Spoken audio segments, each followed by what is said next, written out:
Temperatures into tomorrow warm again. It's going to be windy as well, but also the potential of some severe weather. Dallas Skycam time lapse showing today we did have some cloud cover through parts of North Texas. We made it into the low 80s. That mix of sun and clouds greeting you. Windy day today. And well, there's Denton right now. You can't see the birds just still hanging out. 82 degrees was the official high temperature. So now looking at our Dallas Skycam, we've zoomed in just a bit near the Margaret Hunt Hill Bridge. You can see the U.S. flag there. Oh, glory, just hanging on to the flagpole. 81 right now in Addison, 82 in Duncanville to 81 in Mesquite. So very windy. We have this wind advisory remaining in effect until the evening hours for south winds at 20 to 30 miles per hour, gusting up to 40. We do have a 40-mile-per-hour wind gust now being reported in Denton to 41 in McKinney to 39 in Addison, with our peak wind gusts across parts of the Metroplex. And our current wind speed sustained out of the south anywhere between 15 to near 30 miles per hour. So dealing with a very windy evening for us developing.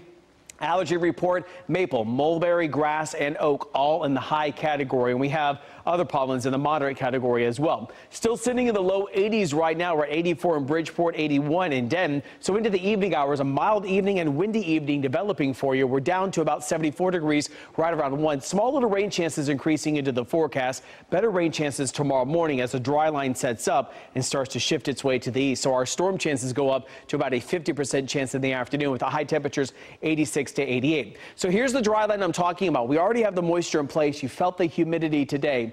Drier is out to the west, so that dry line will start to shift its way to the east. So then by tomorrow morning, I expect to see some scattered showers, maybe some isolated storms by the time you wake up tomorrow morning. Have the umbrella close by. The dry line will shift its way through the Metroplex tomorrow. We're going to have better instability in the east side of the state, so that's where we have a better chance of some strong to possibly severe storms. The dry line will shift its way through, warming us up, and then the cold front, and then just behind that, sweeps its way through and cools us down going into the weekend. So we do have that severe weather risk tomorrow, the marginal risk of severe storms in parts of the Metroplex, at slight risk east sides of the Metroplex and many of our east counties. So potentially have some golf ball to baseball size hail, winds gusting up to 60 to 70 miles per hour.